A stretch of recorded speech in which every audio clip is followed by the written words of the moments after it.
Buenos días, alumnos. Buenas tardes ya. ¿Se escucha bien?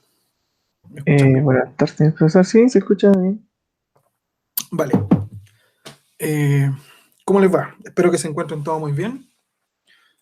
¿Qué tal la salud? ¿Todo bien? Sí, por lo menos. Bien agitada la semana. Sí, me Sí, imagino. igual que Periodo. Ricardo. Sí. Están en periodo de prueba, supongo, ¿no? La semana que viene son las pruebas. Claro, sí. Algunas pruebas. Igual hartos trabajos y quizás esos trabajos por lo menos a mí me han mantenido bien ocupado. Ya. Sí, no, sí. Estamos igual por acá. Pero bueno, el semestre ya está finalizando ya. Ahora vienen las puras pruebas nomás. Y eso, bueno, son las semanas más duras. Eh, Bien, parece que ya no se van a conectar más alumnos. Eh, Vamos a comenzar. Compartir pantalla.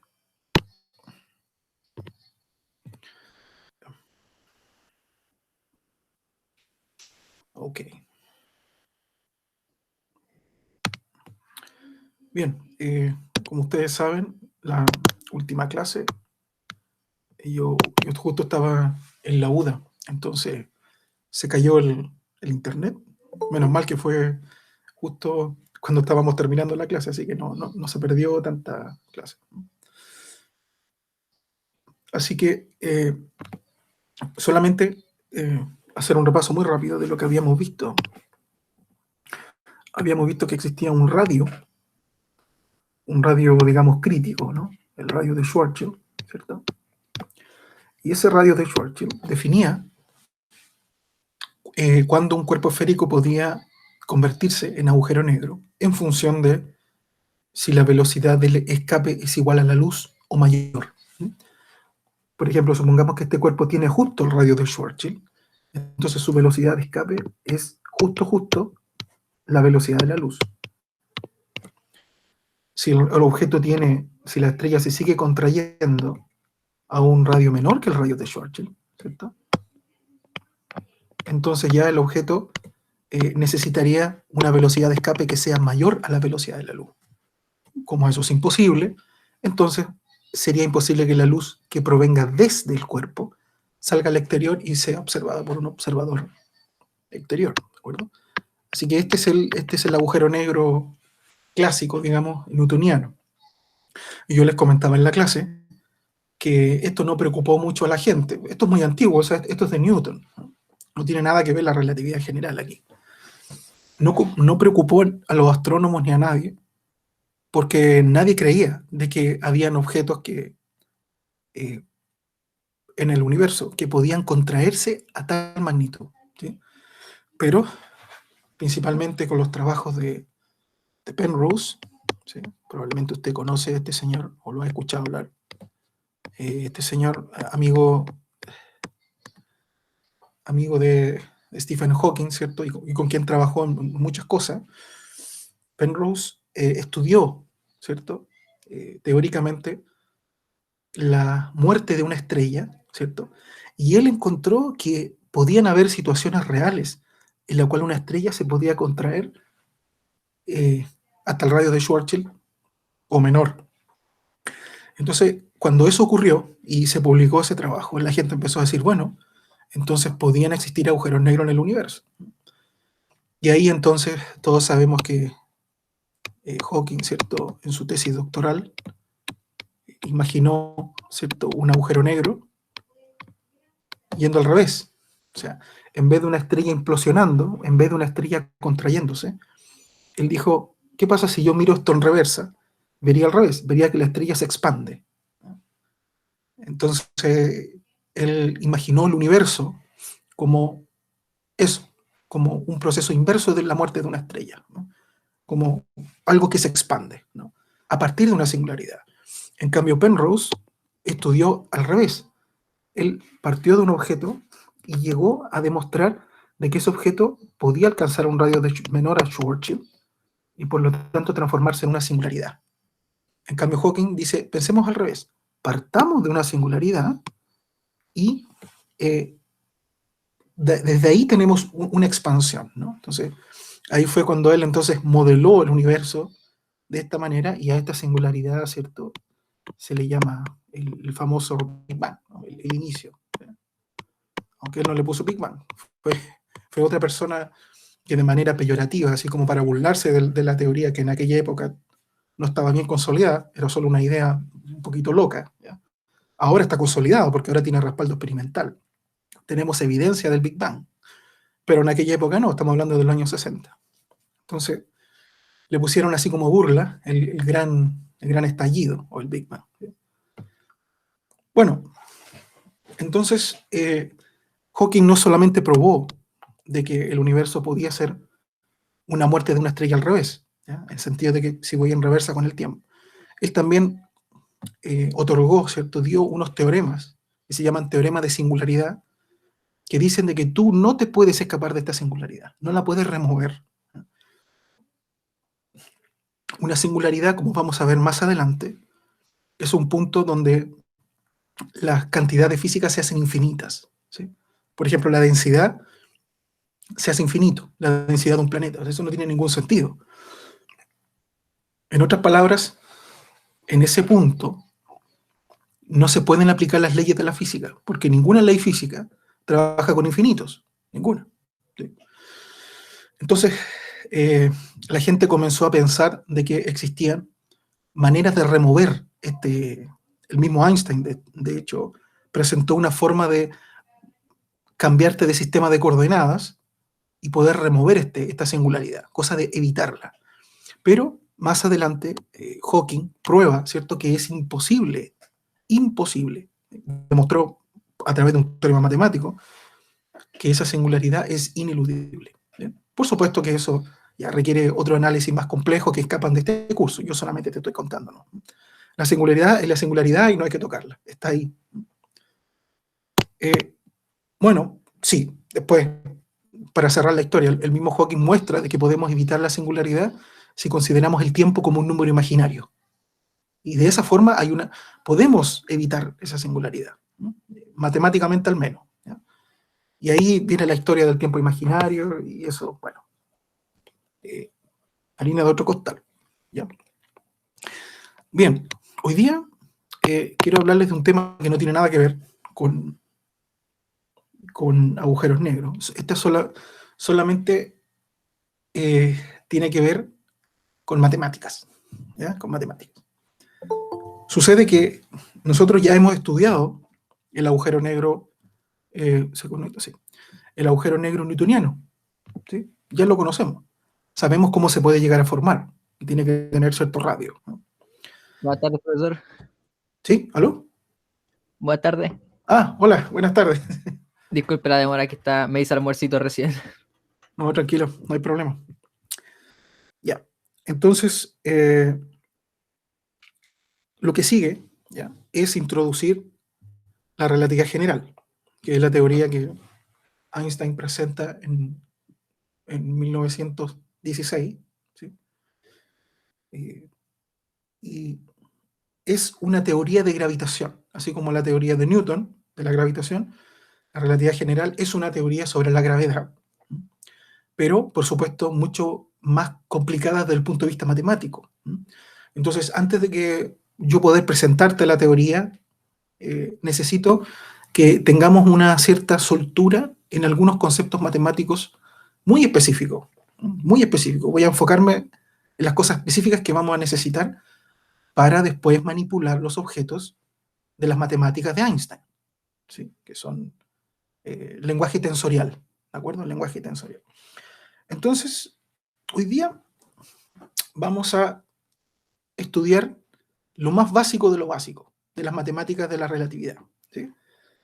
Entonces, para aquello, yo voy a recurrir al apunte, que yo les tengo subido a la plataforma desde el principio de semestre. Aquí yo se lo estoy mostrando. Ahí está. En este apunte, en el capítulo 1, ¿ya? En el capítulo 1, yo estudio estas notaciones nuevas. Lo que vamos a hacer aquí es una notación nueva, ¿ya? Vale decir, una notación que nos va a permitir hacer operaciones con vectores de manera mucho más rápida, eficiente y también elegante. Usted va a ver que todos los teoremas de cálculo vectorial, ¿cierto? Que hay muchos. ¿Ya? De hecho, yo les hice probar algunos en la tarea, en la última tarea, ¿cierto? Por ejemplo, cuando ustedes tenían que probar, ¿cierto? Que nabla cruz algo, era 0, creo que era algo así. O el producto cruz de G era 0, eso tenían que probar, ¿no? Entonces, todo eso, tú puedes, con la notación que vamos a aprender hoy día, puedes hallarlo de manera mucho más rápida, sin tener que escribir los vectores en coordenadas cartesianas. Porque yo, cuando revisé la tarea, bueno, uno la revisó todas, pero la mayoría, claro, para poder escribir eso, para poder probar de que nabla cruz G era efectivamente 0, ¿sí? Era necesario escribir el vector R menos R', ¿cierto?, en coordenadas cartesianas. Y luego hacer el producto cruz, ¿cierto?, como nos enseñaron a hacer con el determinante, qué sé yo. Y está bien, esa es la manera de hacerlo. Ahora vamos a aprender una manera que no necesita en absoluto escribir esos vectores en coordenadas. Solamente con una notación condensada y poderosa, tú vas a poder probar eso en 2 líneas. ¿Ya? En vez de varias páginas, lo puedes probar en 2 líneas. ¿Ya? Bien, entonces, ¿de qué se trata esto? Primero, vamos a aprender lo que es el convenio de suma de Einstein, así se llama. Bueno, aquí afortunadamente esto está escrito, así que está tipiado. A ver, ustedes conocen esta notación, me imagino, ¿no? Donde yo tengo un signo de sumatorio con un índice que va desde 1 hasta n, por ejemplo, de una expresión de este tipo, y esto se desarma de esta forma. ¿Están familiarizados con esto?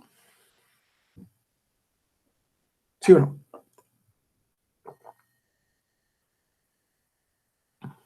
Por lo menos yo sí. Ya, o sea, probablemente usted, claro, quizá recuerde algo. Ya, a ver. Uy, no sé. Ya, no importa. Quizás, por ejemplo, estaba acostumbrado usted a esta sumatoria clásica, ¿cierto? De igual a 1, no sé, pues hasta n. ¿No? De, no sé, a sub i. Entonces, lo que uno dice acá es que el índice i toma valores desde 1 hasta n. Por lo tanto, este signo de sumatoria lo que me hace aquí es decir, bueno, entonces a1, ¿cierto? Más a2, más a3, ¿cierto? Hasta llegar, ¿sí? Hasta el último, a sub n, donde n puede ser cualquier número, ¿sí? Ya. Este símbolo, ¿cierto? Este símbolo, bueno, me imagino que usted lo conoce y si no, no importa. Ahí digamos, está definido, ¿ya? También podríamos tener una doble sumatoria. Por ejemplo, no sé si en álgebra lineal alguna vez ustedes trabajaron con una doble sumatoria, por ejemplo, de igual a 1 hasta n, ¿ya? Y otra sumatoria de j, ¿cierto? Igual a 1 hasta, bueno, n también. Podría ser aquí AIJ, ¿sí? Entonces, ¿qué hace uno aquí? Uno dice, ah, mire, tengo 2 sumas juntas y tengo 2 índices, i y j. Por lo tanto, el i va a correr desde 1 hasta n, ¿cierto? Y el j también va a correr de 1 hasta n. También podría ser de 1 hasta m, no sé, algunos a veces están cambiados, esto no importa. Entonces, ¿cómo desarmo esta suma yo? ¿Cómo la desarmo? Bueno, primero, la estrategia que uno siempre hace es desarmar una suma primero y después la otra, ¿ya? Por ejemplo, puedo partir con cualquiera, ¿no? Supongamos que yo quiero primero desarmar la sumatoria en i, ¿ya? Por lo tanto, me elimino este símbolo de sumatoria, pero este permanece. Entonces me quedaría, el j no lo he tocado, j igual a 1 hasta n, ¿cierto? Y aquí, ¿qué tengo? El i va a correr de 1 hasta n. Por lo tanto sería A1, pero el J no lo he tocado. El J no lo he tocado, así que lo tengo que copiar. Más A2, J, ¿cierto? Y así sucesivamente hasta llegar digamos, NJ. ¿Sí? Donde n es el último que veo. ¿Sí? ¿Y ahora qué tengo? Tengo la sumatoria en J y ahora desarmo la sumatoria en J. Entonces tengo la sumatoria de varios términos en la suma de todos los términos. Así que esto se separa aquí, ¿no? La sumatoria en J, de 1 hasta n, de A1, 1, ¿cierto? Porque ahora el J vale 1. No, antes de eso, no me voy a saltar paso para que no se confunda. Separemos las sumatorias. Voy a llamarla así, para no escribir sumatoria en J1 hasta n, voy a colocar sumatoria en J. ¿No? De A1J, ¿cierto? Más suma en J de A2J, más suma en J de A sub NJ. ¿Sí? Y fíjese que ahora, cada uno de estos términos es como este. Solo que hay un 1 fijo acá, aquí hay un 2 fijo y acá hay un 3 fijo. Por ejemplo, este término, ¿cómo lo desarmaría? Esta otra sumatoria. ¿Sí? ¿Cómo lo desarmaría? Lo desarmaría así.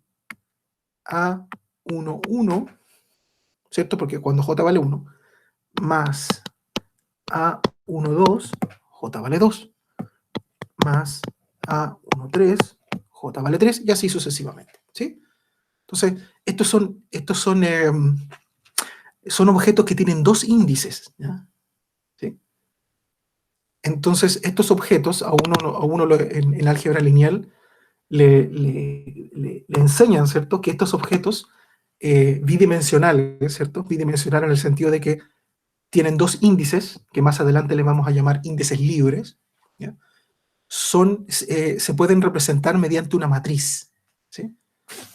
Eso que ustedes recuerdan, al menos les suena, una matriz, ¿cierto?, que es como una cosa como esto, ¿sí? Y tiene número acá. Entonces este sería el A11, el A12, ¿sí? Entonces el primero representa la fila, el segundo representa la columna, y qué sé yo, aquí tengo un arreglo bidimensional de números.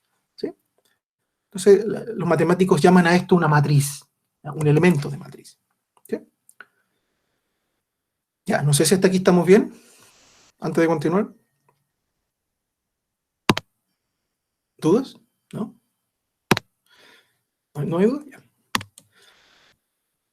Sigamos. Entonces, esto ya estaría entendido.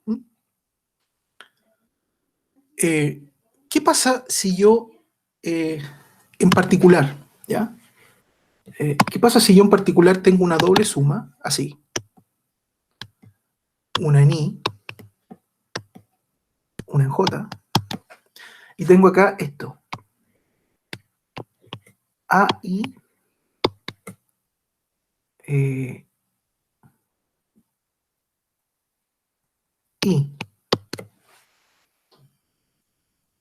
O bien no, ya, más fácil, para que no sea repetido. AI, B, y en vez de ser J, voy a colocar J igual a I, así.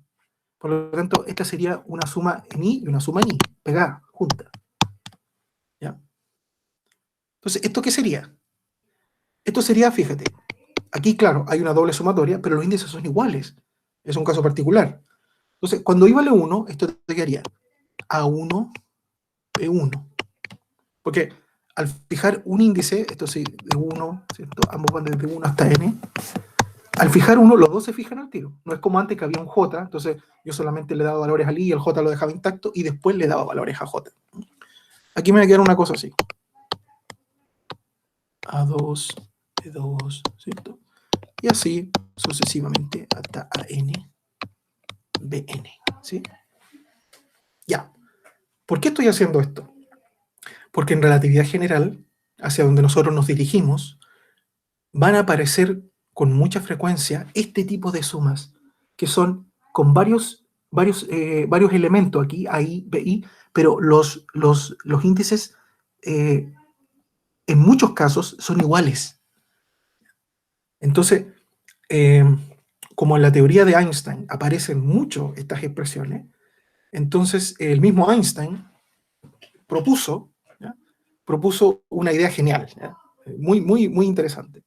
Él dijo, mire, cuando tengamos expresiones como esta, cuando tengamos una doble sumatoria o una triple, o pueden ser 1000 sumatorias si tú quieres, con índices repetidos, estos son dos índices repetidos, ¿cierto? Lo que vamos a hacer, propone Einstein, es eliminar el signo de sumatoria para no tener que andar arrastrándolos tanto, ¿cierto? Solamente por comodidad. Y vamos a escribir en vez simplemente esto. ¿Sí? O sea, ¿cuál es la regla? El convenio de suma de Einstein es un convenio, ¿no? Convenio significa que nos ponemos de acuerdo todos para usar la misma notación y así no hay confusión. ¿Bien? El convenio dice, cada vez que tú tengas un índice repetido, en este caso i, ¿cierto? En esta expresión, entonces detrás hay una sumatoria. O sea, habría un símbolo como este, aquí por ejemplo, yo podría colocar i aquí. ¿Ya? Pero insisto, solamente por comodidad, lo que te dice Einstein es que usted dice, no, mire, colóquelo así nomás. Y vamos a entender que hay una sumatoria en i, por haber un índice repetido, nada más. Si los índices no son repetidos, no hay sumatoria en esos índices. Por ejemplo, supongamos que te doy la siguiente expresión. ¿Ya? Una cosa abstracta, ¿no? Por ejemplo, AI, BI, CJ.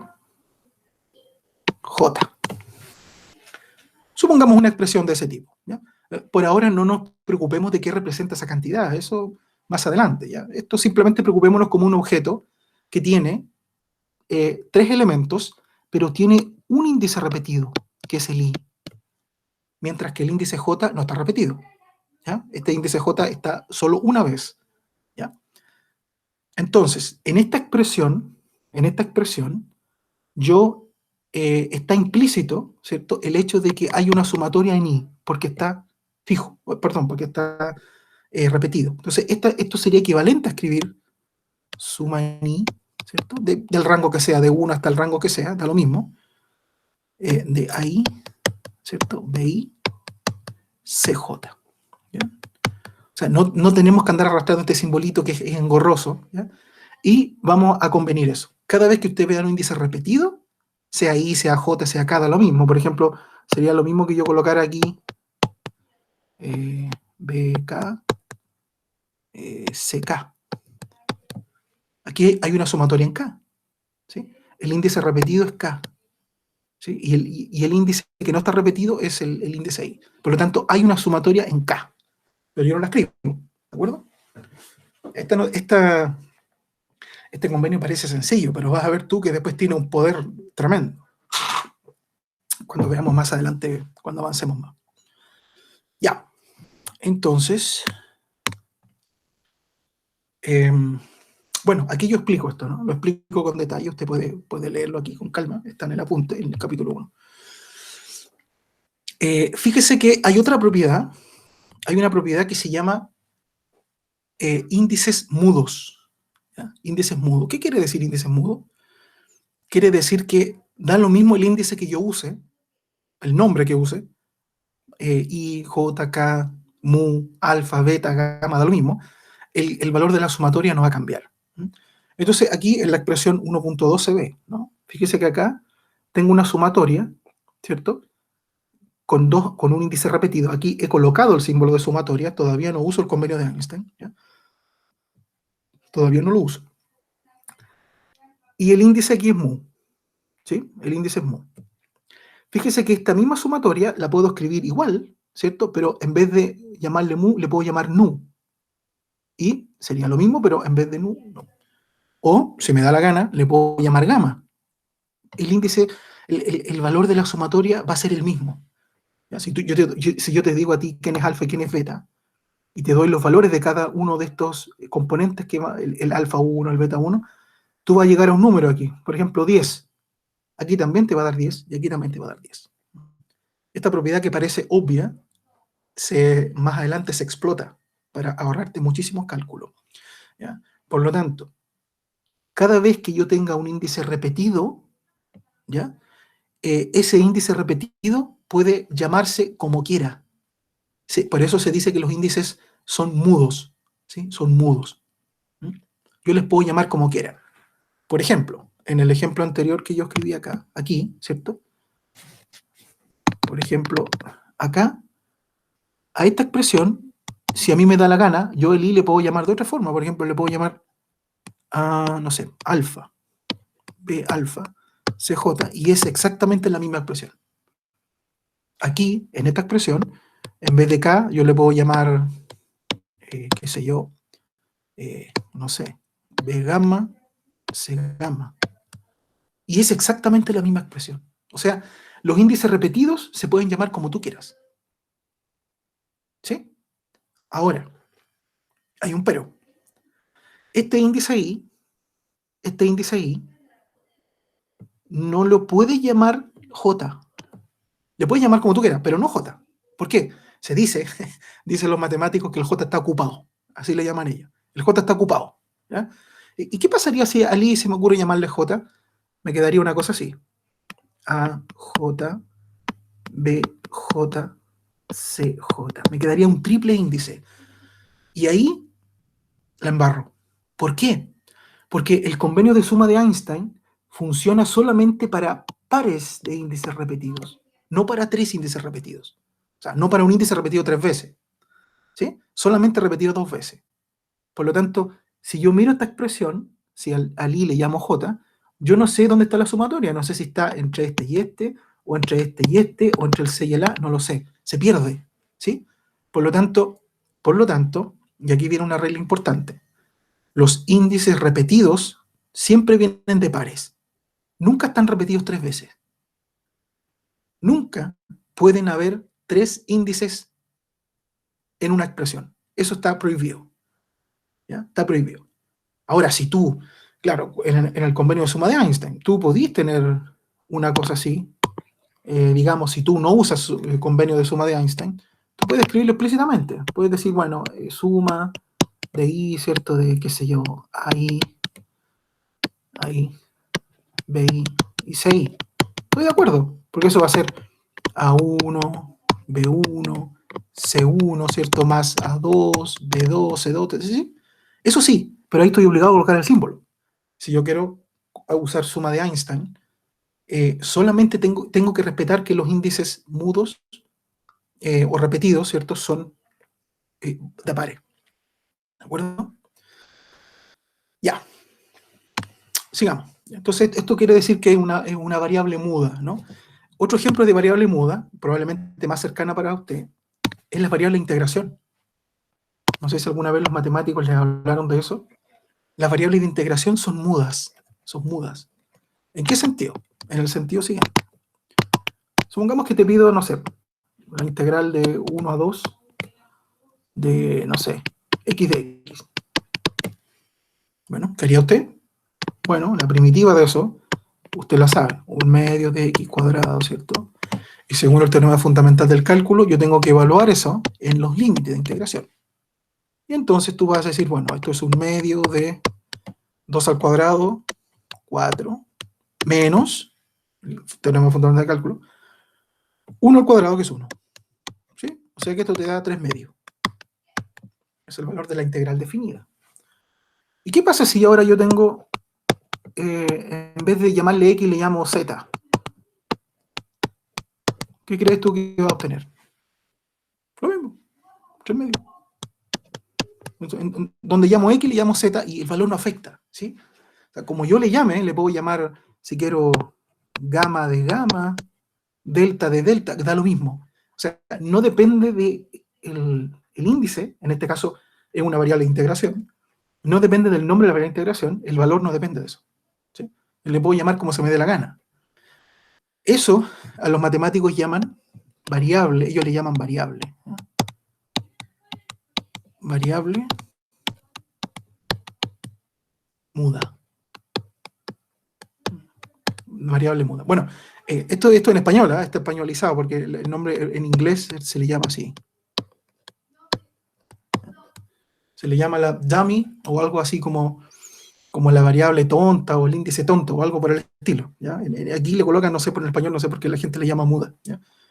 Probablemente porque no hay señales de él. Una vez que tú evalúas la integral, te da 3 medios, independiente de cómo se llama. Entonces, como que no muda quiere decir que no habla. Tal vez eso se imaginaron los matemáticos en este rincón del mundo. ¿Bien? Ya. Entonces, bueno, aquí está lo que yo les decía. Esta misma S, que está aquí arriba, ¿cierto? Escrita de esta forma, la puedo escribir ahora bajo Einstein, ¿cierto? Bajo el convenio, de esta forma. Sin símbolo sumatorio. Y, bueno, a menos que se diga lo contrario, siempre vamos a suponer que el índice mu, o alfa, o da lo mismo, esto es mudo, corre desde 1 hasta n. ¿Sí?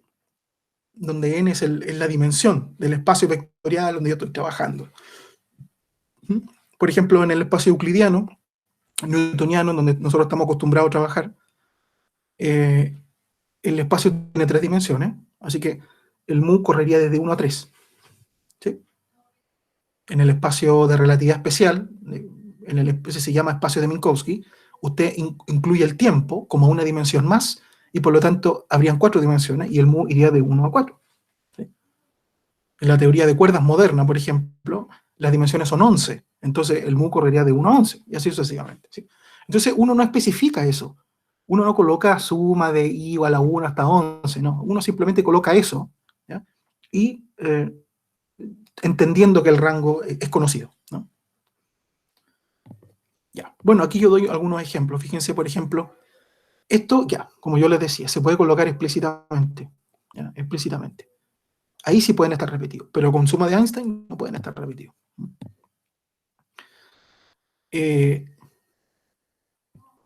Claro, ahora fíjense este ejemplo.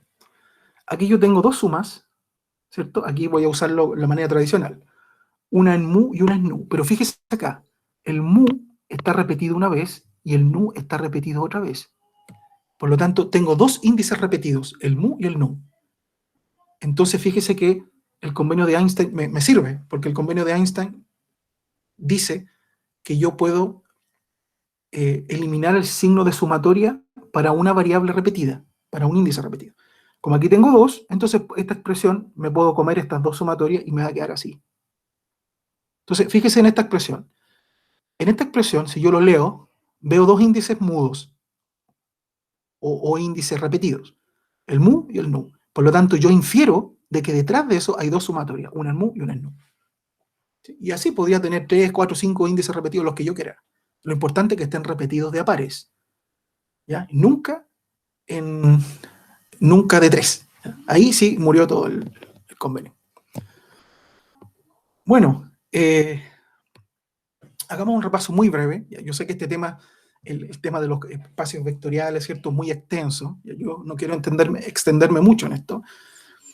Así que rápidamente vamos a revisar lo que es un vector, ¿ya?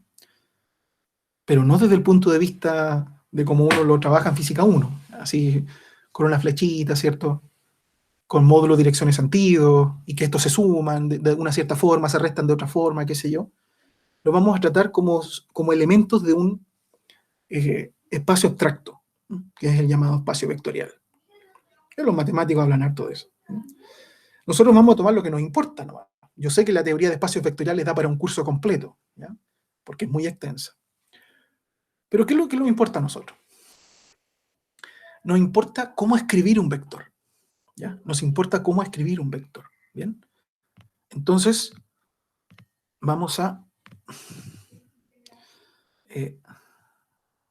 déjenme, voy por el tiro.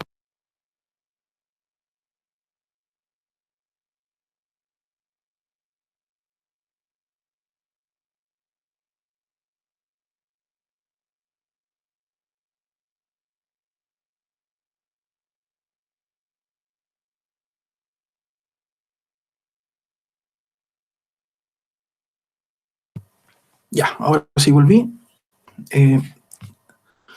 Estaba acá, ¿ya? A ver,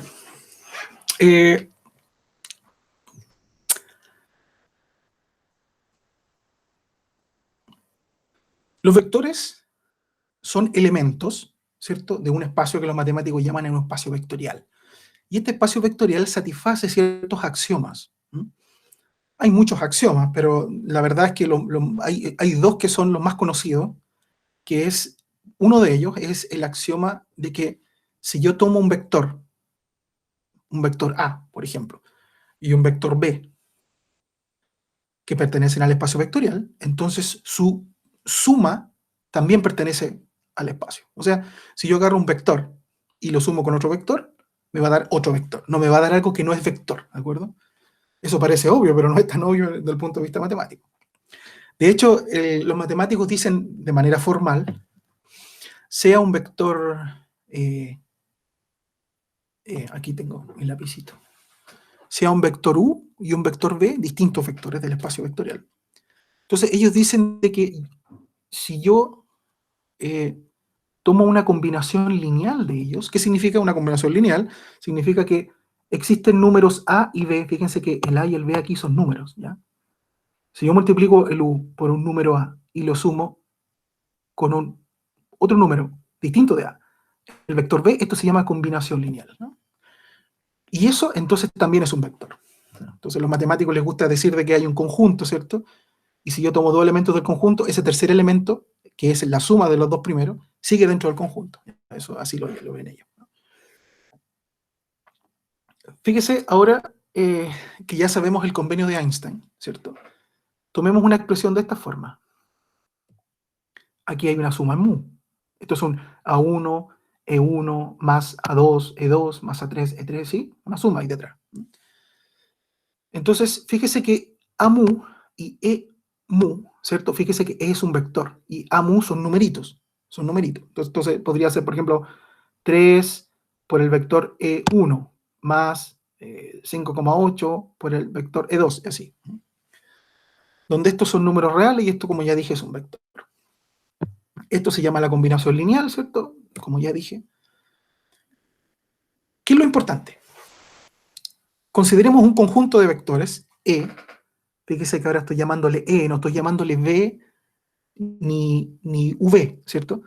¿Por qué le llamo E? Porque después estos vectores E van a ser los vectores base de mi espacio vectorial. Ejemplo, en coordenadas cartesianas, estos E serían I tongo, J tongo, K tongo.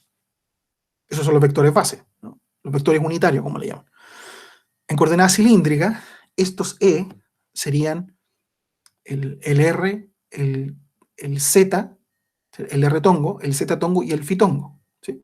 En coordenadas esféricas sería el Rho tongo, el Theta tongo y el Phi tongo, y etcétera. Yo puedo definir vectores bases como se me dé la gana, ¿ya? Siempre y cuando estos tengan módulo 1, qué sé yo, ahí digamos, no es gratis. Los vectores tienen que satisfacer ciertas propiedades. Entonces, por ahora, quiero que piense en los E sub 1 hasta N, como vectores unitarios. Usted puede imaginar perfectamente el I tongo, J tongo, K tongo, no hay ningún problema. Ok, entonces se dice que este conjunto de vectores unitarios son linealmente independientes. ¿Ya? Si esto es igual a 0, ¿ya? La única forma de que esto sea 0, en otras palabras, es que los A sub mu, los numeritos que van acá, sean 0. Ya, me explico. Yo sé que al principio suena abstracto, pero voy a ver, ay, el lápiz aquí. A ver si lo achunto justo, que es tan chiquitito este selector aquí. Ahí está. Ahí.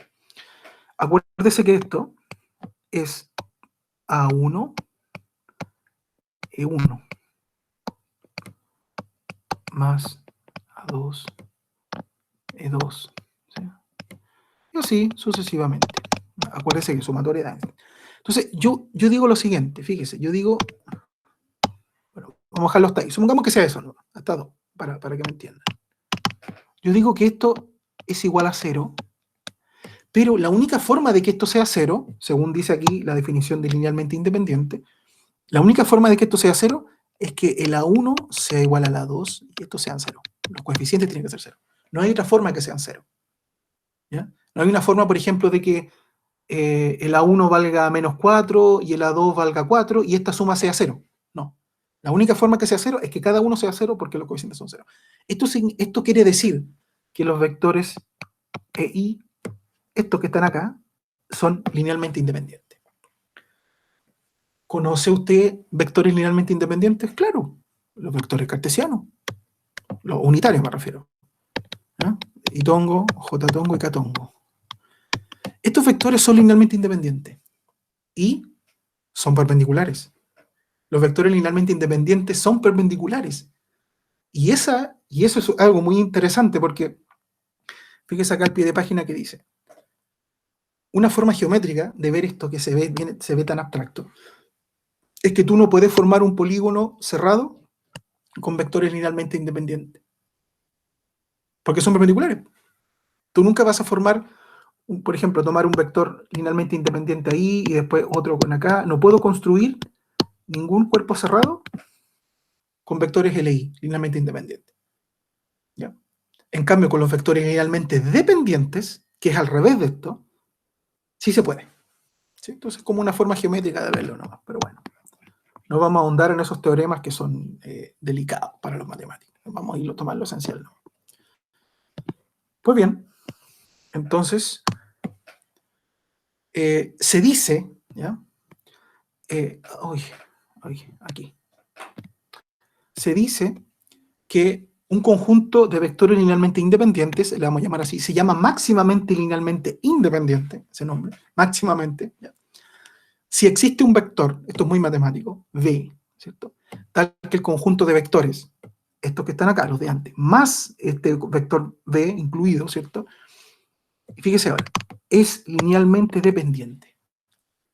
¿Qué significa esto? Significa que si yo tomo esta combinación lineal, la que aparece acá, ¿cierto? Significa que si yo tomo esta combinación lineal, si va a ser 0, no necesariamente los coeficientes tienen que ser 0. Eso significa linealmente dependiente, ¿sí?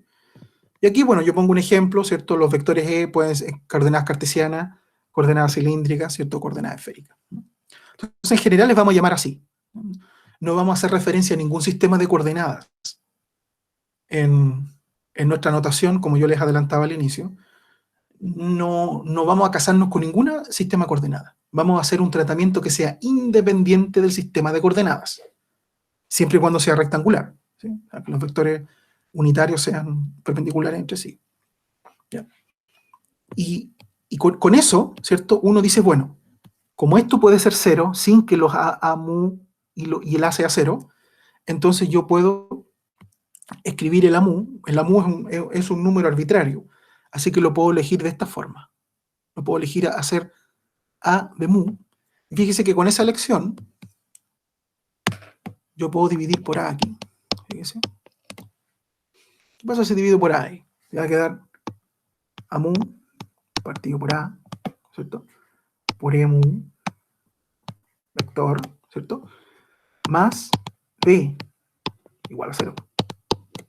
Y fíjese que ahora yo el A mu, fíjese que lo elijo aquí como yo digo, lo elijo hacer menos A de mu. O sea, esto lo puedo elegir hacer menos A de mu. Acuérdense aquí, a mu, ¿sí? Yo sé que esto parece abstracto, pero después esto se va a clarificar, así que no se preocupen. Entonces, fíjense que a mu partido, si yo de esta expresión divido por A aquí, me queda a mu partido por A es igual a menos B mu. ¿Sí? Entonces, esto que está acá, me queda menos B mu. Entonces me va a quedar menos B mu por E mu es igual a, este paso para allá, menos B. En otras palabras, esto es esto, el vector B, y esto es lo que a mí finalmente me interesa. Todo vector B se puede escribir así. Aquí hay suma de Einstein, aquí hay una suma en mu. Todo vector B se puede escribir como una suma entre números B mu por los correspondientes vectores linealmente independientes, ¿sí? Que son los vectores unitarios. Y esto es lo que nosotros trabajamos. De hecho, sin saberlo, usted aplica esto, probablemente cuando hiciste física 1, ¿cierto? Física 2, probablemente, lo aplica como inconscientemente, digamos. Acuérdese que este B, fíjese, hay una suma de Einstein aquí, o sea, sería un B1 por un E1, ¿cierto? Vector, más un B2 por un E2. ¿Te suena esto? Por ejemplo, un vector en coordenadas cartesianas. Pongámosle una tercera coordenada aquí, para hacerlo más completo, digamos. ¿Cómo se escribe un vector? Voy a hacerlo aquí. ¿Cómo se escribe un vector en coordenadas cartesianas en el espacio tridimensional? Bueno, un Bx, supongamos que fuera como un vector velocidad, supongamos, en itongo, más un Bi en J, más un Bz en K. Acuérdese que, ¿qué es lo que eran esto? Digamos, cuando nos enseñaron vectores, esto eran las componentes del vector en los ejes. Esta era la componente en X, por eso le llamamos B sub X, la en Y y la en Z. Pero miren la similitud con esto. Si yo miro esto, me doy cuenta de que el B1 juega el rol de Bx y el itongo es el E1, el primer vector unitario. Por eso yo les decía que estos E son como los unitarios, ¿no? El Bi juega el rol de B2 y el Bz juega el rol de B3. El J-tongo juega el rol de E2 y el K-tongo juega el rol de E3. ¿Te fijas? Entonces, esto no es otra cosa que escribir de una manera más, digamos, más elegante y, digamos, compacta cualquier vector. Ahora, no es solamente cartesiano. Tú podrías, por ejemplo, escribir un vector en coordenada cilíndrica, como BR en R-tongo, ¿cierto? Más BZ en K-tongo. Y ahí, ¿cierto? Tendrías un BR, que sería como B1, y este E1 sería el ER, que sería el R-tongo, ¿sí? Entonces, esto es general, ¿sí? Entonces, en adelante, ¿cierto? En adelante vamos a escribir vectores, ¿cierto? Sin un sistema de coordenadas. Vamos a escribirlo de esta forma, ¿ya? Y ahí usted va a ver cómo esto trabaja de a poco, ¿sí? Tampoco es tan lapidario. Hay tiempo de maduración, ¿bien? Ya. Aquí, bueno, aquí yo pongo algunos ejemplos. Fíjese, aquí está, por ejemplo, el vector escrito en coordenadas cartesianas, ¿no? Y aquí, claro, estos vectores, los E, que en coordenadas cartesianas serían I, J y K-tongo, se llaman vectores base, ¿sí? Y las X, X1, X2, X3, se llaman componentes. Ahora, ¿por qué le llamo X? ¿Por qué no le llamo V? En adelante, no vamos a llamar a un vector Bx, Bi, Bz, ¿cierto? Vamos a llamarlo de esta forma. O sea, esto es lo mismo que decir XY e Y. Fíjese que ahora utilizo tongo, ¿ya? Ya no es E vector, sino que utilizo tongo porque son vectores unitarios. Pero fíjese que ahora las componentes, para no llamarle V1, V2, V3, y si usara aquí, no sé, una Z sería Z1, Z, para hacerlo genérico, voy a llamar a todas las componentes de cualquier vector, le voy a llamar X. X1, X2, X3 estas serían las componentes del vector, ¿sí? Componentes del vector. Y estos serían los vectores unitarios, ¿sí? Así, por ejemplo, en coordenadas cartesianas, este Bx viene siendo el X1, ¿sí? Este Bi sería X2 y Bz sería X3. Son etiquetas, ¿no? Mientras que el I-tongo viene siendo el E unitario 1, el J-tongo viene siendo el E unitario 2 y el K-tongo viene siendo el E unitario 3. Eso, ¿no? No es muy difícil. ¿Bien? Ya. Vamos.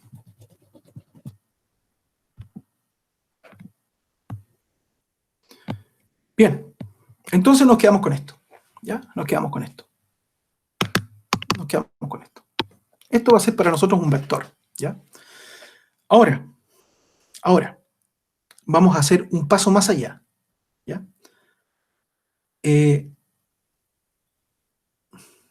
Vamos a ser aún más abstractos y vamos a llamar, para referirnos a un vector, que es esto, ya sabemos, vamos a referirnos solamente a su componente. ¿Ya? ¿Me explico? Para nosotros, un vector, en el lenguaje que se viene ahora, va a ser una cosa así. Por ejemplo, B, que sería el nombre, y, o como sale aquí, X, mu, o XY, como le quiero llamar. Cualquier cosa que tenga un índice 1, no repetido, va a ser un vector. ¿Sí? O sea, nos vamos a olvidar de los vectores unitarios por ahora, ¿ya? Y vamos a solamente referirnos a las componentes. ¿Sí?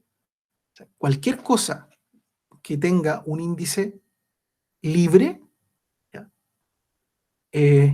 Va a ser un vector. Ahora, ¿por qué digo esto?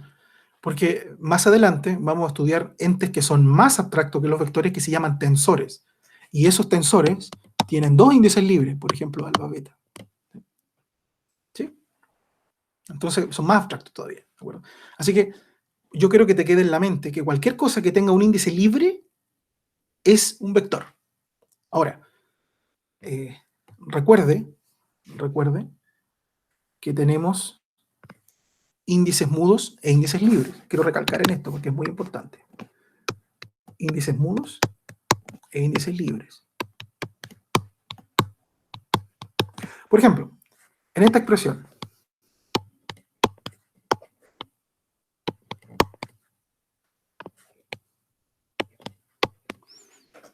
¿cuántos índices mudos hay? Micrófono abierto.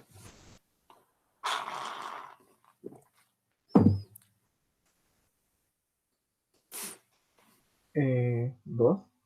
¿O no? O sea, hay un mudo que está repetido. Claro. Claro, o sea, el índice mudo aquí sería I. Y el índice J, fíjese que el J, al no estar repetido, estos tipos de índices se llaman índices libres.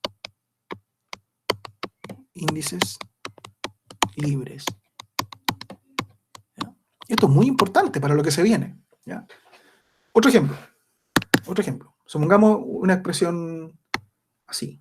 A, alfa, B, beta, C, gamma.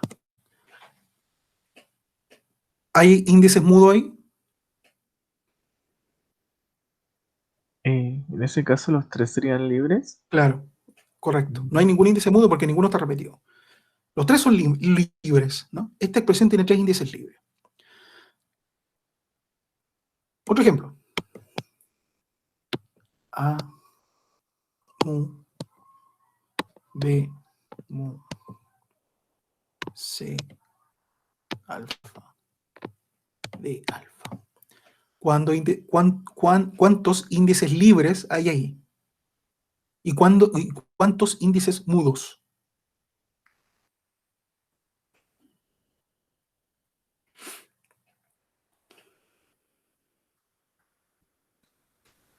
Se puede decir que hay dos mudos y ninguno Correcto. libre. Correcto. Dos mudos. El mu es mudo porque está repetido. El alfa es mudo porque está repetido. Y no hay ningún índice libre. Ninguno. Se pueden dar todos los casos. ¿Sí? Por ejemplo, yo podría tener este mismo y podría agregarle, no sé, un F aquí, J, y un G, K. Ahora tengo dos índices mudos y dos índices libres. ¿Sí? ¿Se entiende la idea, no? Eso es muy importante que usted recuerde, porque después cuando estudiemos la relatividad general y la solución de Schwarzschild, aparecen cosas como esto. Entonces tú tienes que saber muy bien quién es quién. ¿Ya? Y es muy fácil porque tú solamente haces un conteo de índices libres e índices mudos y te das cuenta de con qué objeto estás tratando. ¿Ya? Bueno, eso lo vamos a detallar a continuación. ¿Ya? Goma. Goma. Ya. Antes de pasar al delta de Kronecker. Ya, aquí. Bueno, aquí yo explico lo que ya acabo de explicar, ¿cierto? Por ejemplo, en esta expresión que está acá, ¿cuántos índices mudos tengo? ¿Y cuántos índices libres? Aquí se ve claramente. El I es mudo, está repetido. No importa que no estén juntos, ¿te fijas? Fíjate que aquí el I está como subíndice del A y aquí está como subíndice del C, pero no importa. Tú tomas la expresión como un todo y dices, ¿el I está repetido? Sí, aquí y acá. Ah, por lo tanto es un índice mudo. ¿Sí? O sea, no importa dónde esté, lo importante es que está repetido. ¿Ya? Entonces, el I es mudo, ¿cierto? El J no está repetido, así que es un índice libre. El K no está repetido, es un índice libre, y el L también. ¿Sí? Ya. Aquí hay dos reglas de oro que uno tiene que recordar siempre. ¿Ya? Bueno, por ahora quizá usted no la va a captar todavía porque no hemos hecho ejercicios suficientes, pero cabe la pena recordarlo. Un índice libre siempre aparece solamente una vez en cada lado de la ecuación, mientras que un índice repetido aparece solamente en un lado de la ecuación. ¿Ya? Hagamos un ejemplo para que usted me entienda. Supongamos que tenemos una ecuación con índices a ambos lados. Por ejemplo, ya, acá. Página. Supongamos que tenemos esta cosa así. A, I, P, I, C, J. ¿Ya? Igual a D, alfa, qué sé yo, H, alfa, C, J. Ya, observe esta, digamos, ecuación, ¿no? A este lado de la ecuación tenemos un índice mudo que es I y uno libre que es J. A este otro lado tengo otro índice mudo, pero no es I, es alfa, pero distinto. Acuérdense que el I está ocupado, así que tengo que inventarme otro mudo. Pero no importa, porque al final da lo mismo si le llamo alfa, beta, gamma, son mudos. ¿Sí? ¿Qué es lo importante? Lo importante es que si a este lado de la ecuación yo tengo un índice libre J, y esto es muy importante de recordar, si yo a este lado de la ecuación tengo un índice libre que se llama J, necesariamente a este otro lado de la ecuación tengo que tener un índice libre J, si no, la ecuación está mala. ¿Sí? Entonces, esto es una forma como de chequear ecuaciones. Si yo miro a este lado, tengo un índice libre J, y tengo a este lado, tengo un índice libre J, correcto. Pero si yo de repente me equivoco, y en vez de J te coloco aquí te coloco un K, pongamos, esa ecuación está mala. Está mala, porque siempre tengo que tener el mismo índice, los mismos índices libres a un lado que a otro. Y pueden ser más de uno. Por ejemplo, podría ser AI, BI, ¿cierto? CK de alfa. Bueno, al otro lado podrían haber índices libres, un índice mudo no importa, supongamos que, ok, H, beta, qué sé yo, R,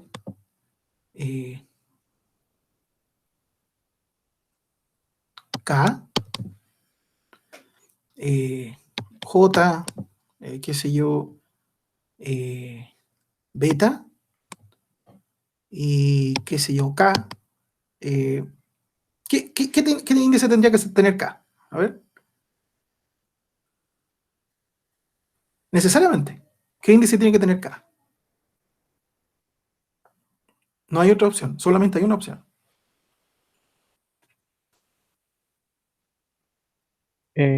¿Alfa? Alfa, correcto. ¿Por qué? Porque si yo miro a este lado, bueno, aquí tengo un índice repetido, pero me da lo mismo, ¿sí? No importa que aquí no aparezca, es repetido. Acá, fíjese que tengo repetido el beta y fíjese que no están juntos. Aquí están como índice de oro, distintas funciones, pero da lo mismo, está repetido. Entonces, a este lado tengo dos índices libres, tengo el K y el alfa. Necesariamente al otro lado tiene que haber un K y un alfa. Entonces, como este tenía K, necesariamente este K grande tiene que tener un alfa. Si no, está malo. ¿Sí? No sería coherente la ecuación. ¿Ya? Vale. Bueno, la segunda regla de oro, nunca puede haber tres índices repetidos. Eso ya lo habíamos visto, ¿no? Nunca pueden haber tres índices repetidos. En ninguna circunstancia. Nunca. A menos que coloquemos el símbolo de sumatorio a la mala, a la antigua. Ahí yo puedo darme ese lujo. Pero, como aquí. ¿Ya? Pero si estoy usando suma de Einstein, que es lo que vamos a usar en adelante, no es necesario. ¿Ya? Es imperdonable, no se puede usar. Por ejemplo, esta expresión que está acá está correcta, ¿sí? Porque hay un índice libre I acá y hay un índice libre ahí. Entonces está bien. Veamos esta otra. Hay un índice libre K aquí y aquí hay un índice libre K y los demás son, el I es repetido, el L es repetido. Por lo tanto, esta ecuación también está bien. ¿Sí? No importa, fíjese que a este lado no importa no importa que no aparezca L ni I. Aquí aparecen, pero están repetidos, así que es como que no existen. ¿Sí? Lo único que importa es el índice libre. Y acá es K, y aquí también, por lo tanto está correcto. Por su parte, esta expresión está incorrecta. ¿Sí? ¿Por qué? Porque el I acá es un índice libre, y acá es un índice mudo. No puede ser. Eso estaría incorrecto. Veamos lo segundo. Acá tienes un índice libre, I, y acá ¿qué tienes? Tienes un índice I repetido. Y tienes tiene índice libre K aquí. O sea, aquí tienes un índice libre I, y aquí tienes un índice libre K porque el I y el J están repetidos. Por lo tanto, esto tampoco es coherente. Es incorrecto. Y, por supuesto, esto también es incorrecto porque fíjate que el I aparece 3 veces. Eso también es incorrecto. No puede ocurrir. ¿Sí? Ya. Ahora vamos a definir unos simbolitos que nos van a ayudar muchísimo. ¿Ya? Son bastante sencillos. Uno de ellos es el famoso delta, el delta de Kronecker. Delta de Kronecker. El delta de Kronecker es un objeto que tiene dos índices libres. ¿Ya? Lo vamos a definir bien acá. Este famoso delta de Kronecker, que se escribe así, una delta, ¿cierto? Tiene dos índices libres. Y la verdad que es muy simple. Solamente toma dos valores. Así que, en el sentido matemático, no es una función. Porque los matemáticos dicen que las funciones toman infinitos valores, ¿no? En cambio, este simbolito, delta de Kronecker, solamente se le es permitido tomar dos valores. El 1 y el 0. Por lo tanto, no es una función en el sentido matemático estricto. Bueno, esta función vale 1 cuando I es igual a J. Y 0 cuando no. ¿Ya? Entonces, de esto se deduce que el delta 1, 1 es 1, el delta 2, 2 es 1, el delta 3, 3 es 1, y también se deduce que el delta 1, 2 es 0, porque son distintos, ¿no? El delta, qué sé yo, 3, 1, 0, el delta, qué sé yo, 3, 2, 0, y cada vez que son, sí, usted me entiende. Parece sencillo, pero cuando tengamos estos deltas metidos en las ecuaciones de dentro, van a comerse muchos términos, ¿ya? Lo vamos a ver con calma, ¿de acuerdo? Otro simbolito, que es el más interesante de todo, porque nos va a ayudar a escribir el producto cruz y por lo tanto el rotor de una manera muy simple, ¿ya? Y no tener que pasar por ese determinante engorroso que tenemos que hacer. Este símbolo se llama símbolo de Levi-Civita. El símbolo de Levi-Civita es un objeto que tiene tres índices libres. Tres índices libres. ¿Ya? Y tiene la siguiente, bueno, la definición está aquí. Usted la puede leer después, yo te la voy a exponer acá. ¿Ya? Entonces es Levi-Civita.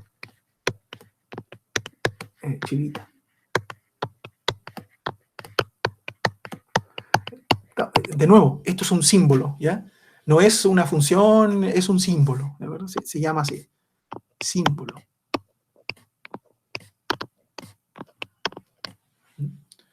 Símbolo de Levi-Civita, entonces símbolo de. ¿Sí? Ya. Tiene 3 índices libres.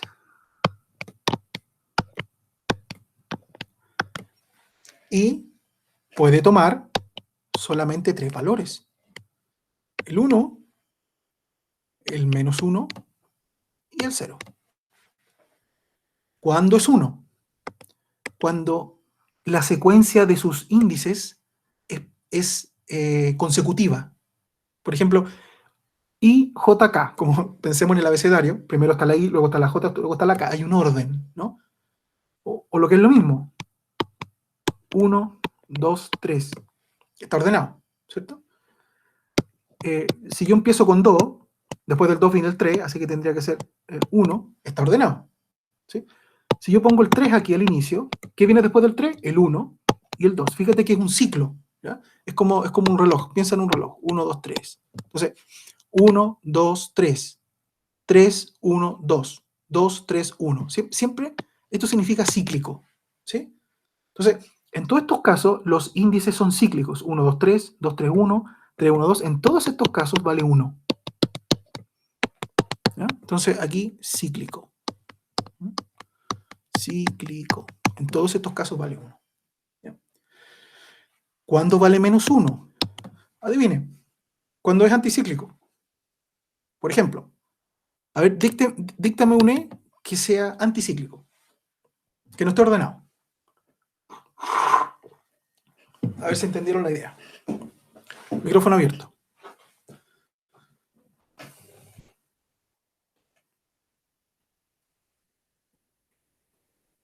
¿Te doy una pista?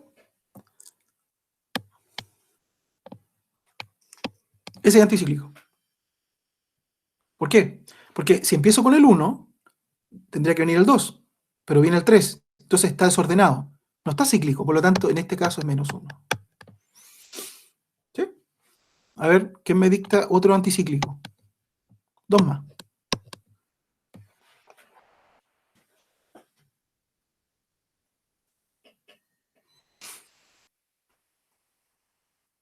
¿Alguien? El 213, ¿o no? Correcto, el 2, 1, 3 también es anticíclico, porque después del 2 tendría que venir el 3. Después del 2 tendría que venir, pero viene el 1, por lo tanto es anticíclico y por lo tanto es -1. ¿Cuál es el otro que falta? Este empieza con 1, este empieza con 2, bueno, tendrá que empezar con 3. ¿Qué tiene que ir acá?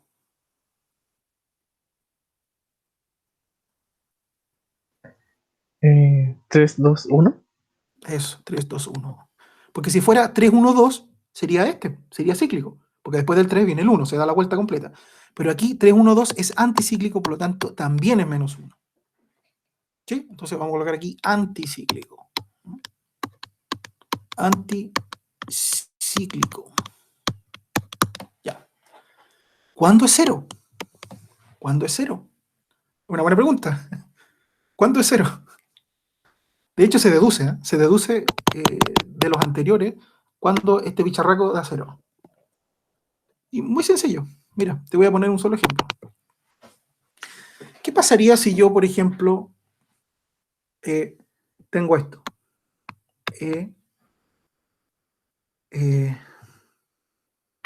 1, 1, 2. ¿Sí? ¿Cómo sería esto? A ver, para que me entienda mejor. A ver, ¿qué significa que sea cíclico? ¿Y qué significa que sea anticíclico? Si yo miro esto desde aquí, sin decir que I vale 1, J vale 2, qué sé yo, K vale 3, no. En general, si es cíclico, otra forma de decir eso, equivalentemente, uno puede decir que este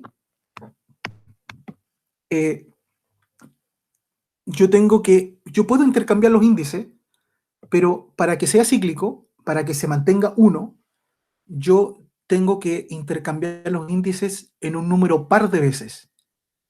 Me explico. Tengo el IJK. IJK. ¿Sí? Yo puedo decir, por ejemplo, a mi antojo, supongamos que quiero cambiar el I por el J. Entonces pongo el J aquí y el I lo pongo acá. Enroco sus posiciones. Entonces me va a quedar J, I, K. ¿Cierto? Pero IJK, acuérdese, IJK es como 1, 2, 3. Es un reloj. IJK. Es un reloj que va así. ¿Sí? Entonces, primero el I, luego el J, luego el K. Si empiezo con J, tiene que ir el K, luego el I. Si empiezo con el K, tiene que ir el I y el J. Y así, en este sentido. Fíjese que IJK está ordenado, pero J y K está desordenado. Porque J, después tendría que venir el K, pero viene el I. Por lo tanto, aquí tiene que haber un menos. ¿Sí? Porque esto es 1 y esto sería menos 1. Entonces sería un menos ahí. ¿Ya? Entonces, ¿qué aprende uno? Que en el Levi-Civita, cuando yo hago un cambio de índice, cualquiera, por ejemplo, si a mí se me ocurre cambiar el I con el K, me quedaría el K aquí, el J no lo moví y me quedaría el I ahí. ¿Sí? Conmuté el I con el K. Puedo hacerlo, pero le tengo que cambiar signo. ¿Sí? Puedo conmutar el K con el J. Ok, puedo escribir el I no lo toco, puedo colocar el I, puedo colocar el K en donde estaba el J donde estaba el K, pero tengo que colocarle un menos. ¿Ya? O sea, cada vez que yo hago un intercambio, solo uno, ¿ya? De índices, me aparece un menos. ¿Ya? Es muy fácil de recordar. ¿Y qué pasa si yo hago dos cambios de índice? Un número par de veces, por ejemplo, 2. Entonces, fíjese que aquí, por ejemplo, cambié el I por el J, me quedó JI y me apareció un menos, porque lo desordené. Pero ¿qué pasa si yo ahora cambio, por ejemplo, el K con el I? Me quedaría menos, este menos por este menos. El J no lo toco. K, I. ¿Cierto? Cambié el K por el I. Pero otra vez, al hacer un cambio, me sale un menos. Y ese menos con este menos te queda más. ¿Cierto? Y fíjese que aquí quedó ordenado. JKI. JK, está ordenado. Entonces, ¿qué es lo que tú tienes que recordar de esto? Que cuando tú puedes cambiar los índices que a ti se te ocurran. Puedes cambiar el I por el K por el J por el I, lo que tú quieras, ningún problema. Pero si haces un cambio, tienes que aparecer un menos. Si haces dos cambios consecutivos, por ejemplo, el I, por ejemplo, si yo cambio el I por el J y el K por el J, te queda positivo, como aquí, por ejemplo. ¿Sí? O sea, si haces un cambio, te aparece un menos. Si haces dos cambios, no cambia, sigue siendo positivo. ¿De acuerdo? Ya. Ahora, con esto en mente, ustedes me van a decir, piénsenlo, ¿qué será esto?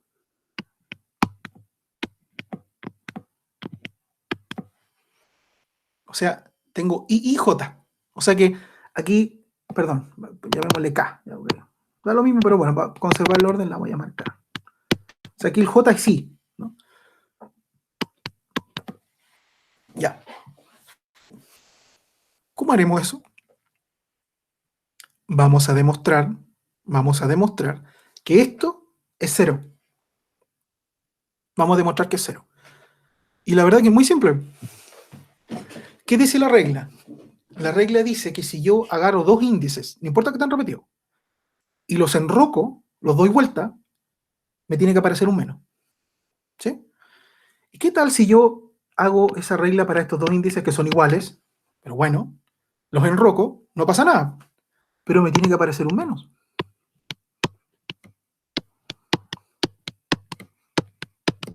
¿Se dieron cuenta de lo que hice, no?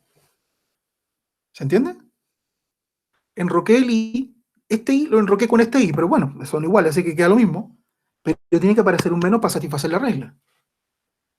Llego a eso. ¿Se entiende?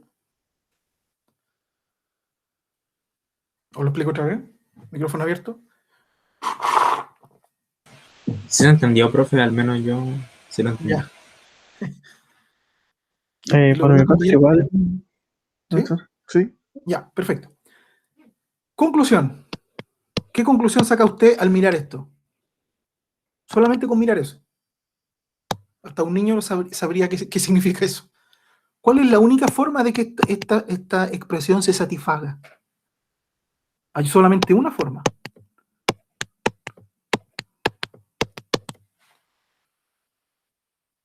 Piénsalo. E, I y K igual a menos E, I y K.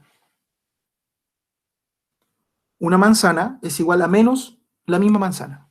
¿Cuál es la única opción que sea la manzana? Cuando mínimo debe haber un índice repetido. No, pero ¿No? toma esto como un todo, como un número.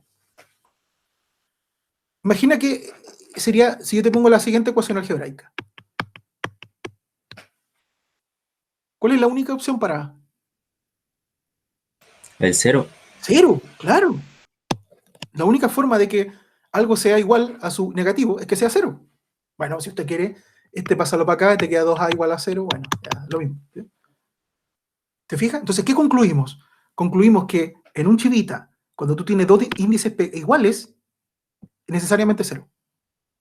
Necesariamente. Y no solamente los dos primeros, podrían ser dos iguales cualquiera. Por ejemplo, podría ser E, I, J, J. Cero. ¿Sí? Podría ser el E, I, J, I. Cero. Cada vez que tú tengas un índice repetido, no importa cuál sea, en un chivita, necesariamente ¡puf! Murió. Cero. Para satisfacer esto. ¿Sí? Entonces, aquí le vamos a colocar 0 cuando I, J, ¿cierto? O cuando E, I, J, J. Bueno, usted me entiende, los tres casos. ¿Sí? Se deduce de los anteriores. ¿Ya? Ahora, usted dirá, bueno, pero ¿por qué esta cuestión, tanto escándalo tan raro? Bueno, ¿por qué? ¿Por qué nos molestamos digamos, en definir estos símbolos raros? ¿Por qué? ¿Por qué? ¿Por qué? Vamos a colocar aquí páginas. Vamos a demostrar, probablemente hoy día no alcancemos, pero lo voy a dejar planteado. Vamos a demostrar que el producto cruz entre dos vectores cualesquiera, voy a llamarles A y B. Voy a demostrar que ese producto cruz se puede escribir así.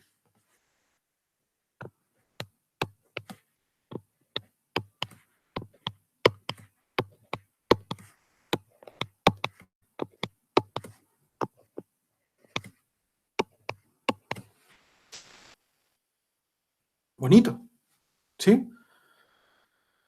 Es bonito. Ahora, bueno, lo voy a demostrar, ¿ya? Lo voy a hacer explícitamente. Voy a calcular el producto cruz a la antigüita, ¿cierto? Pero antes de hacer eso, quiero que visualicen esta expresión que está acá. No importa si me creen si es verdad o no, lo voy a demostrar. Pero quiero que visualicen esto. Esto que está acá, este A cruz B, ¿qué es lo que es? Es un vector. Acuérdense que si yo tengo un vector A y un vector B y yo hago el producto cruz, obtengo otro vector. Y que según los matemáticos ese vector es perpendicular, ¿cierto? Al plano que forma A y B, qué sé yo. Lo importante es que yo a este lado tengo un vector. Es un vector. ¿Sí? No importa cómo lo calcule, es un vector. Si usted mira a este lado, ¿ya? Nosotros ya estamos entrenados. ¿Cuántos índices libres tiene este lado? ¿Cuántos?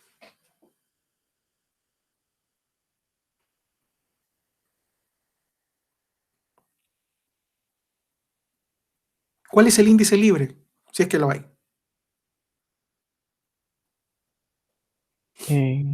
K y J. ¿El J es libre? Ah, el I es el libre, ¿o no? El I es el libre, el único. Claro. Porque fíjese que el J está repetido, es mudo. El K está repetido, es mudo. El único libre acá es el I. ¿Sí? Por lo tanto, esta expresión, por muy complicada que parece, es como un objeto, llamémoslo así. Es un objeto, es un bicharraco, con un índice libre I. ¿Sí? Y acuérdese usted que yo le dije un ratito atrás, que cualquier cosa, cualquier objeto, cualquier bicho que tenga un índice libre 1 es un vector. ¿Sí? Cualquier objeto, cualquier bicharraco, no importa lo complicado que sea, tú simplemente dices, mire, este tiene índice libre, no importa que aquí hayan 1000 índices mudos, da lo mismo.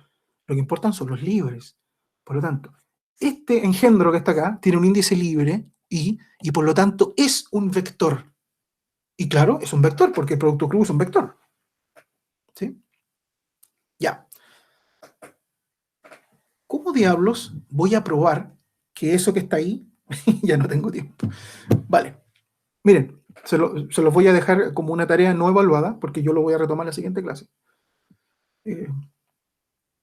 Hagan esto a la antigua, vale decir, el A cruz B. ¿Cómo nosotros nos enseñaron a calcular el producto cruz, te acuerdas? Nos enseñaron. Y Tongo, estoy haciendo el método antiguo, el que nos enseñaron a todos nosotros. El A lo puedo escribir en sus componentes, llamémosle AX, ¿ya? Estoy escribiendo en componentes cartesianas, ¿no? Ustedes saben esto. Imagino que lo saben porque, o lo recordaron porque en la tarea tenían que hacerlo. ¿Ya? Bx, Bi y Bz, ¿no? Entonces, ¿qué nos decían los profesores? Haga un determinante, ¿cierto? ¿Y qué tenía que ser acá? No sé si se acuerdan. Se colocaba el primero acá, ¿cierto? Y decíamos, ok, tapamos esta línea, imaginariamente, tapamos esta línea y me quedo con ese subdeterminante, como le llaman los matemáticos, y hago la multiplicación cruzada, ¿no? O sea, sería ahí, BZ, siempre menos, AZ, BI. ¿Sí? ¿Se acuerdan de eso, no? Por favor, díganme si se acuerdan. ¿Lo recuerdan? Sí, por mi parte sí, lo tuve que aplicar como usted dijo en la tarea. Ya, bueno, esa era la fórmula, ¿ya? Es una fórmula. Después venía menos, ¿ya? Venía menos. Esto, ¿se acuerdan de su época del liceo, quizás? Tapas esta, como es J aquí, tapas esta y te quedas con estos cuatro. Con ese. Y haces lo mismo. AX, BZ. O sea, había que memorizar mucha tontera, ¿no? Engorroso. ¿No? Menos AZBX. ¿Ya? AZBX. ¿Sí? Tapamos aquí, ya. Y por último, el último de la noche, el catongo. Fíjese que aquí es más, menos, más, ¿ya? Entonces aquí tapáis este con este, ¿no? Tapáis ese con ese, porque está ahí en el K, y te queda la multiplicación cruzada de estos cuatro. O sea, AX, BI, AX, BI, ¿cierto? Siempre menos, ese menos por fórmula, AI, BX, ¿sí? Entonces, es una cosa muy engorrosa, ¿ya? ¿Ya? Tenéis que aprenderte varios trucos. ¿Cómo todo esto va a ser igual a esto? Cuesta creerlo, pero lo es. ¿Ya? Traduzcámoslo al lenguaje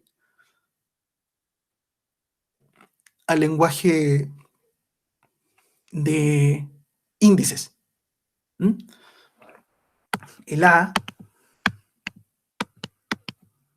es, como lo escribimos así, ¿no? Estoy escribiéndolo en cartesiano. ¿Ya? Usted ya conoce esto. ¿Ya? ¿Ya? Y el B, bueno, el B es lo mismo, ¿no? El B, Bx en I, ¿cierto? Más BI en J, más BZ en K. Hagámoslo, acuérdense que, con esto ya termino, acuérdense que cada vector dijimos que lo íbamos a escribir así, como AI, ¿cierto? Por los EI, donde acá hay una sumatoria en I, por lo tanto eso es A1 y 1, A2 más A2 y 2, ¿sí? O sea, esto. Entonces, ¿a qué voy con esto? Que el A1 aquí se identifica, ¿cierto?, con AX. ¿Sí? El A2 se identifica con AI y el A3 con AZ. Por lo tanto, ¿cómo te quedaría en ese lenguaje este primer término? Te quedaría A2 B3, ¿verdad? Dícteme ustedes este, a ver si entendieron. ¿Cómo sería este?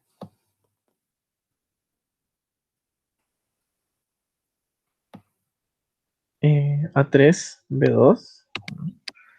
Correcto. Este. Este es un X, por si acaso. Sería A1, B3. Correcto. Este. A3, B1. Sí. Por último, A1, B2. A1, B2. Y A2, B1. Ya. Uno como que al hacer esto va más o menos cachando qué está pasando aquí. Fíjate. 2, 3, 3, 2. 2, 3 menos 3, 2. 1, 3 menos 3, 1. 1, 2 menos 2, 1. ¿Sí? Hay una combinación rara ahí. Bueno, ya cachamos algún patrón, ¿no? 2, 3, 3, 2, 1, 3, 3, 1 y con un menos. Hay un patrón. ¿Sí? Ahora vamos a demostrar, ahora no, la próxima clase va a tener que ser, vamos a demostrar que este bicharraco completo es esto. Usando, por supuesto, las propiedades de Levi-Civita. ¿Ya? Sería genial si usted pudiera adelantar, yo ya te dejo planteado, este video está siendo grabado, así que yo lo voy a subir. Sería genial que tú ya lo pudieras hacer, o por lo menos esbozarlo, antes de la siguiente clase. ¿Ya? Entonces, hagamos una planificación rápida. Nos restan como 2 semanas. A ver, queda la semana, esta que viene es la semana de pruebas. Después viene la semana de las recuperativas y después viene la semana del examen. Y esa semana hay que tener las notas. ¿No? Así que estamos hablando de 3 semanas. Ya, bueno, finales de julio. ¿Ya? Final de julio creo que se entregan las actas. Así que yo quiero darles una tercera tarea. Ya, este fin de semana me comprometo a tenerles las notas de la segunda, porque no he tenido tiempo de revisar. Quiero darles una tarea que tenga que ver con esto. ¿Ya? Que tenga que ver con esto. No es una cosa larga, es una cosa sencilla, ¿cierto? Y por supuesto van a tener tiempo de hacerme preguntas, yo les voy guiando. ¿Ya? Así que una vez que esto esté entendido, ¿ya? Una vez que podamos escribir el producto cruz, qué sé yo, podamos escribir el módulo de un vector con esta notación, vamos a probar algunas propiedades vectoriales que son difíciles de probar a la antigua, pero son muy fáciles de probar de esta forma. Ya con eso nos metemos con relatividad general, ¿ya? Y la solución de Schwarzschild exacta a la relatividad general, y finalmente ahí probablemente hablemos un poco, si es que nos queda el tiempo, sobre el teorema de singularidad, ¿ya? Si es que nos queda tiempo, ¿de acuerdo? Y por supuesto, esto que le estoy enseñando va a servir para probablemente la última tarea, esta sería la tercera, la cuarta probablemente, que tenga ya que ver con manipular cosas con la solución de Schwarzschild, ¿ya? Pero como les digo, no se asusten si esto al principio les parece muy abstracto, todo, yo sé que es así, pero confía en mí, cuando empieces a tirar las manos y a hacer las cosas, te das cuenta que no es para nada difícil, ¿ya? Solamente cosa de practicar, ¿ya? Así que yo termino esto, voy a terminar esto, sería bastante genial que pudiera hacer un video asincrónico y explicarlo, ¿ya? Yo creo que puedo hacerlo, porque como tenemos clase una vez por semana y nos quedan pocas semanas, entonces probablemente haga un video asincrónico, eso mejor voy a hacer. Voy a hacer un video asincrónico mostrando esto, yo mismo, ¿ya? Mostrando esto, cosa que la siguiente semana ya podamos avanzar en otra cosa, ¿bien? Y la tarea que me interesa, ¿ya? No sé si les parece, alumnos. Total, esto es calcular, ¿no? ¿Sí? Usar las propiedades del... ¿Dudas? ¿Comentarios? Por mi parte, no, profesor. ¿Vale? ¿Está muy difícil? ¿Qué opinan? Bueno, al principio me enredé un poquito. Ya. Bueno, pero es normal, sí. Sí. Es normal, ¿ya? Normal. Ya. Ya, no les quiero hacer perder más tiempo. Que pasen un muy buen fin de semana, que descansen y nos estaremos viendo, pues, ¿ya? Cualquier cosa yo le subo y si hago un video asincrónico, bueno, se lo voy a subir y todo. Cualquier duda, pueden, incluso hasta le puedo hacer una tarea cortita para ver si ustedes hacen esto. Y bueno, vamos a estar en contacto durante la semana. ¿Ya? Cualquier duda a mi correo, y me comprometo también a darle las notas de la segunda tarea, que ahora, recién hoy día voy a tener tiempo de poder mirarla. Eso pues, todos saben la nota de la primera, ¿no? Había el alumno Gallardo me faltaba, pero ya sabe su nota, ¿no? ¿Alguien más? Sí. ¿Sí? ¿Está claro? ¿Alguien tiene? Usted, Ricardo Gallardo, que no me sabía tu nombre. Sí, ya está enterado, ¿no? Yo te mandé un correo. Sí, no hay problema. Ya, ok. Ya pues, estimados, que pasen buen fin de semana, cuídense y nos vemos. Hasta pronto. Hasta luego. Nos vemos, profe. Cuídese. Chao. Hasta luego, igual. Hasta luego.